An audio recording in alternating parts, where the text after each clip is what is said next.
ಒಂದಾಗು ಮಂಕುತಿಮ್ಮ ಟ್ರಸ್ಟ್ನ ಅಧ್ಯಕ್ಷರು, ಸಮಾಜ ಸೇವಕರು ಮತ್ತು ದೀನ ದಲಿತರ ಬಗ್ಗೆ, ಬಡವರ ಬಗ್ಗೆ, ಸಮಾಜದ ಬಗ್ಗೆ ಅಪಾರ ಕಾಳಜಿಯನ್ನು ಇಟ್ಟುಕೊಂಡಿರುವಂತಹ ವಿನಯ್ ಕುಮಾರ್ ಅವರ ಜನ್ಮದಿನಾಚರಣೆಗೆ ತಮ್ಮೆಲ್ಲರ ಜೋರಾದ ಚಪ್ಪಾಳೆ ಮೂಲಕ ಶುಭಾಶಯವನ್ನು ಕೋರುತ್ತೇನೆ.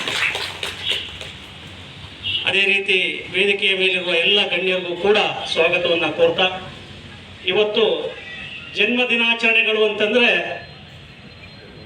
ಎಲ್ಲ ಆಡಂಬರದ ಜನ್ಮದಿನಾಚರಣೆಗಳಾಗ್ಬಿಟ್ಟಿದ್ದಾರೆ. ಎಲ್ಲ ಕೇಕ್ ಕಟ್ ಮಾಡೋ ಮೂಲಕ ಜನ್ಮದಿನಾಚರಣೆಯನ್ನು ಆಚರಣೆ ಮಾಡಿಕೊಂಡ್ರೆ, ನಮ್ಮ ವಿನಯ್ ಕುಮಾರ್ ಅವರು ಅವರ ಸಾಮಾಜಿಕ ಚಿಂತನೆಯ ಪರವಾಗಿ ಬಡವರಿಗೆ ಮತ್ತು ಈ ಸಮಾಜದಲ್ಲಿ ಅಸಹಾಯಕರು ಯಾರಿದ್ದಾರೆ ಅವರಿಗೆ ನೆರವಾಗೋದ್ರ ಮೂಲಕ ಸಮಾಜಮುಖಿಯಾಗಿ ಅವರ ಜನ್ಮದಿನಾಚರಣೆಯನ್ನು ಆಚರಣೆ ಮಾಡ್ಕೊಳ್ತಾ ಇರುವಂತಹದ್ದು ಈ ಸಮಾಜಕ್ಕೆ ಒಂದು ಬಹುದೊಡ್ಡ ಮಾದರಿಯಾಗಿದೆ ಅಂತ ನಾನಾದರೂ ಭಾವಿಸ್ತೇನೆ. ಈಗಾಗಲೇ ಬೆಳಗ್ಗೆಯಿಂದ ಅವರು ಈಗ ಅನೇಕ ಜನ ಜನ್ಮದಿನಾಚರಣೆ ಅಂದರೆ ದೊಡ್ಡ ದೊಡ್ಡ ಫ್ಲೆಕ್ಸ್ಗಳನ್ನ ಹಾಕಿಸ್ಕೊಂಡು ಅಬ್ಬರದ ಪ್ರಚಾರವನ್ನು ಪಟ್ಕೊಂಡು ಅದನ್ನು ಜನ್ಮದಿನಾಚರಣೆಯನ್ನು ಆಚರಿಸ್ಕೋತಾರೆ.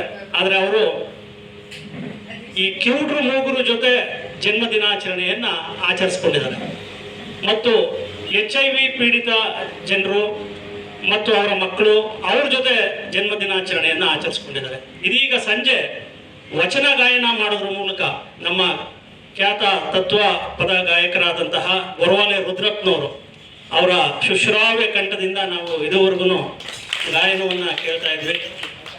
ಆ ಗಾಯನದ ಮೂಲಕ ನಮ್ಮ ಪರಮ ಪೂಜ್ಯ ಶಿವಕುಮಾರ್ ಮಹಾಸ್ವಾಮೀಜಿ ಅವರ ಉದ್ಯಾನವನದಲ್ಲಿ ಜನ್ಮದಿನಾಚರಣೆಯನ್ನು ಆಚರಿಸ್ಕೊಳ್ತಾ ಇರೋದು ನಿಜಕ್ಕೂ ನಮ್ಮೆಲ್ಲರಿಗೂ ಅತ್ಯಂತ ಸಂತೋಷವನ್ನು ತಂದಿದೆ. ಪರಮ ಪೂಜ್ಯರು 111 ವರ್ಷಗಳ ಕಾಲ ಈ ಸಮಾಜವನ್ನು ಕಟ್ಟುವಂತಹ ಕೆಲಸವನ್ನು ಮಾಡಿದ್ರು, ಭಾರತ ದೇಶವನ್ನು ಕಟ್ಟುವಂಥ ಕೆಲಸ ಮಾಡಿದ್ರು. ಪರಮ ಪೂಜ್ಯರು ಹಳ್ಳಿಗಳಲ್ಲಿ ವಿದ್ಯೆ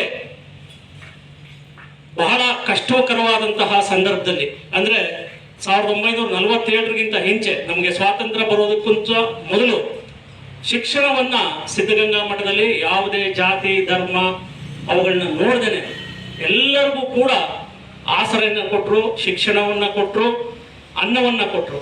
ಅಂತಹ ಮಹಾನ್ ಸಂತರ ಒಂದು ಧ್ಯಾನ ಕೇಂದ್ರದಲ್ಲಿ ಇವತ್ತು ವಿನಯ್ ಕುಮಾರ್ ಅವರು ಅವರ ಜನ್ಮದಿನಾಚರಣೆಯನ್ನು ಆಚರಿಸ್ಕೊಳ್ತಾ ಇರೋದು ಬಹಳ ಶ್ಲಾಘನೀಯವಾದಂತಹ ವಿಚಾರ. ಪರಮ ಪೂಜ್ಯರು ನೀಡಿದಂತಹ ತ್ರಿವಿಧ ದಾಸೋಹ ತತ್ವ ವಿನಯ್ ಕುಮಾರ್ ಅವರಿಗೆ ಆದರ್ಶವಾಗಲಿ, ಅವರ ಸ್ವಾಮೀಜಿಯವರ ಹಾಗೆ ಅವರು ಕೂಡ ಶತಾಯುಷಿಯಾಗಿ ಬಾಳಲಿ ಅಂತ ನಾವಾದರೂ ಆಶಿಸ್ತಾ, ಅವರ ಸಮಾಜಮುಖಿ ಕೆಲಸಗಳು ಮತ್ತಷ್ಟು ಉಜ್ವಲವಾಗಿ ಬೆಳೀಲಿ ಅಂತ ನಾನಾದರೂ ಹಾರೈಸ್ತಾ ಈ ಒಂದು ಕಾರ್ಯಕ್ರಮವನ್ನು ಕುರಿತು ಇದೀಗ ತಾನೇ ನಮ್ಮ ಹಿರಿಯ ಪತ್ರಕರ್ತರು ಬಸವೇಗೌಡರು ಆಗಮಿಸ್ತಾ ಇದ್ದಾರೆ. ಅವರು